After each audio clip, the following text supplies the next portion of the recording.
이 여성은 과연 누구였을까요? 그리고 왜 회장은 그토록 놀랐을까요? 2023년 가을, 서울 강남의 한 대형 백화점입니다. 김태준 회장은 평소와 다름없이 아침 7시에 회사에 출근했습니다. 60대 중반의 그는 30년간 이 백화점을 운영해오며 성공한 사업가로 자리 잡았습니다. 그런데 어느 날 아침 출근길에 1층 로비를 지나가던 그의 발걸음이 멈췄습니다. 바닥을 닦고 있는 청소부 아주머니의 뒷모습이 너무나 익숙했기 때문입니다. 설마, 김 회장의 심장이 빨리 뛰기 시작했습니다. 그 여인이 고개를 돌렸을 때 김 회장은 자리에서 얼어붙고 말았습니다. 선희? 선희 맞지? 그녀는 김 회장의 첫사랑이자 30년 전 헤어진 연인 선희였습니다. 박선희는 김 회장을 보고 당황한 표정을 지었습니다. 한때 자신을 선희야라고 부르며 평생 함께하자던 그 남자가 이제는 이 거대한 백화점의 주인이 되어 있었습니다. 안녕하세요. 선희는 고개를 숙이며 정중하게 인사했습니다. 하지만 김 회장은 그런 그녀가 안쓰러웠습니다. 선희야, 여기서 뭐하고 있어? 언제부터 여기서 일했어? 6개월 전부터요. 그 순간 김 회장은 자신이 얼마나 많은 것을 놓치고 살았는지 깨달았습니다. 30년 전 김태준과 박선희는 대학교 동기였습니다. 가난한 집안의 장남이었던 태준과 시골에서 올라온 선희는 서로에게 유일한 위로이자 희망이었습니다. 선희야, 성공하면 너랑 꼭 결혼할 거야. 너를 행복하게 해줄 거야. 두 사람은 진정으로 서로를 사랑했습니다. 함께 도서관에서 공부하고 작은 카페에서 미래를 꿈꾸던 아름다운 시절이었습니다. 하지만 대학교 4학년 어느 날 갑작스러운 비보가 들려왔습니다. 태준의 아버지가 교통사고로 갑자기 돌아가신 것입니다. 태준아, 괜찮아. 내가 옆에 있을게. 선희는 장례식장에서 무너져 내리는 태준을 지켜보며 마음이 아팠습니다. 집안의 기둥이었던 아버지를 잃은 태준은 하루아침에 가장이 되어야 했습니다. 어머니와 어린 동생들을 책임져야 하는 현실 앞에서 태준은 점점 마음이 무너져 갔습니다. 선희야, 미안해. 나 지금 너에게 아무것도 해줄 수 없을 것 같아. 슬픔과 현실의 무게에 짓눌린 태준은 결국 선희에게 이별을 고했습니다. 선희야, 정말 미안해. 지금의 나로는 너를 행복하게 해줄 수 없어. 선희는 눈물을 흘리며 태준을 이해하려 했습니다. 괜찮아, 태준아. 시간이 지나면 우리 다시 만날 수 있을 거야. 하지만 그 후 태준은 생계를 위해 바로 취직했고 선희는 홀로 학업을 마쳤습니다. 세월이 흐르면서 두 사람은 각자의 길을 걸었고 태준은 집안 형편을 위해 경제적으로 도움이 되는 결혼을 선택하게 되었습니다. 며칠 후 김 회장은 선희의 근무 시간을 알아보고 일부러 그 시간에 1층에 내려갔습니다. 선희야, 커피 한잔 하자. 회장님, 그러시면 안 돼요.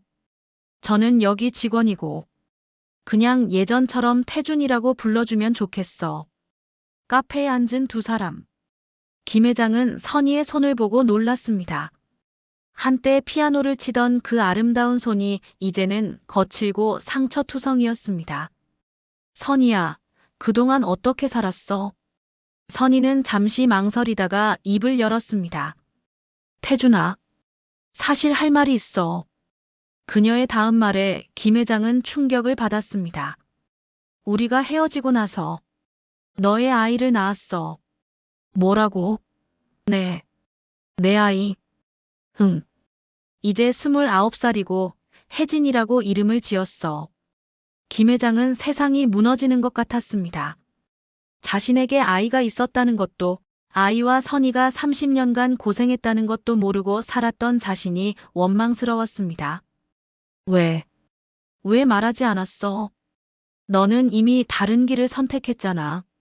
나 때문에 너의 인생을 망치고 싶지 않았어. 김 회장은 딸 혜진을 만나기로 했습니다. 카페에서 기다리고 있는데 한 여성이 들어왔습니다. 놀랍게도 그녀는 김 회장이 운영하는 백화점 2층 서점의 직원이었습니다. 혹시 김혜진 씨? 네, 맞습니다. 김 회장은 말문이 막혔습니다. 자신의 딸이 자신의 건물에서 일하고 있었다는 것, 그리고 서로 모른 채 같은 공간에서 지냈다는 운명의 장난 같은 상황이 믿어지지 않았습니다. 엄마한테 들었어요. 아버지가 성공한 사업가라고. 하지만 전 원망하지 않아요. 혜진의 성숙한 모습에 김 회장은 더욱 죄책감을 느꼈습니다. 미안하다. 정말 미안하다. 아빠가 엄마와 너를 지키지 못했구나. 엄마가 저를 잘 키워주셨어요. 아버지를 원망하지 말라고, 아버지도 어려운 선택을 했을 거라고 항상 말씀하셨어요. 며칠이 지나고 혜진이 김 회장에게 급한 연락을 했습니다. 엄마가 쓰러지셨어요. 병원에 달려간 김 회장. 의사는 충격적인 진단을 내렸습니다. 췌장암 사기입니다. 이미 많이 진행된 상태라서. 얼마나 더 시간이 있나요? 길어야 6개월 정도 될 것 같습니다. 이제야 선희를 다시 만났는데 또다시 영원히 헤어져야 한다는 현실이 받아들여지지 않았습니다. 병실에서 깨어난 선희는 김 회장의 손을 꼭 잡고 말했습니다. 태준아, 마지막 부탁이 있어. 뭐든지 말해, 선희야. 혜진이를 부탁해. 그리고 우리가 함께 못한 시간들, 이제라도 함께 보내고 싶어. 김 회장은 눈물을 흘리며 고개를 끄덕였습니다. 김 회장은 모든 업무를 뒤로하고 선희와 시간을 보내기 시작했습니다. 병원에서, 선희가 좋아하던 공원에서, 그들이 젊은 시절 자주 갔던 카페에서. 태준아, 나 정말 행복해. 다시 너와 이런 시간을 보낼 수 있어서. 김 회장은 깨달았습니다. 자신이 그동안 추구했던 성공, 명예, 돈, 그 모든 것들이 지금 이 순간의 행복보다 소중하지 않다는 것을. 나도 그래, 선희야. 내가 정말 바보였어. 가장 소중한 걸 놓쳤구나. 그리고 김 회장은 아내에게 모든 것을 털어놓았습니다. 당신과 결혼한 것도, 지금까지 진실을 숨긴 것도. 미안해. 아내는 의외로 차분했습니다. 알고 있었어요. 당신이 저를 사랑한 적이 없다는 것. 이제라도 이야기해주니 고마워요. 3개월이 지났습니다. 의사들도 놀랄 만큼 선희의 상태가 호전되었습니다. 사랑하는 사람과 함께 있으니까 더 살고 싶어졌나 봐요. 선희는 여전히 아팠지만 김 회장과 함께하는 시간들이 그녀에게는 기적 같았습니다. 김 회장은 선희와 정식으로 결혼식을 올렸습니다. 화려하지 않은 작은 교회에서의 소박한 결혼식이었지만 그들에게는 세상에서 가장 아름다운 순간이었습니다. 김 회장은 회사 경영에서 한 발 물러나고 선희와 더 많은 시간을 보내기로 했습니다. 그리고 그들은 함께 봉사활동을 시작했습니다. 태준아, 이제 정말 의미 있는 삶을 사는 것 같아. 나도 그래, 선희야. 너와 함께라서 모든 게 소중해. 선희가 돌보던 환자들을 위한 후원도 시작했습니다. 돈으로만 하는 후원이 아니라 직접 찾아가서 이야기를 들어주고 위로해주는 진정한 돌봄이었습니다. 1년 후 선희는 평화롭게 김 회장의 품에서 마지막을 맞았습니다. 태준아, 고마웠어. 마지막에 이런 행복을 줘서. 우리가 도왔던 사람들을 계속 부탁해. 선희야, 사랑해. 정말 사랑했어. 선희는 미소를 지으며 눈을 감았습니다. 장례식 후 김 회장은 선희가 일했던 백화점, 로비와 병원을 오가며 같이 일했던 동료들의 이야기에 생각했습니다. 선희는 어디에서든 최선을 다했구나. 청소부로 일할 때도, 요양보호사로 일할 때도. 그게 선희의 아름다운 마음이었어. 김 회장은 선희의 마음을 받들어 병원에 작은 쉼터를 만들었습니다. 선희 기념 쉼터라는 이름으로 환자 가족들과 의료진들이 잠시 쉴 수 있는 공간을 만든 것입니다. 그리고 백화점 1층에는 작은 도서관도 만들었습니다.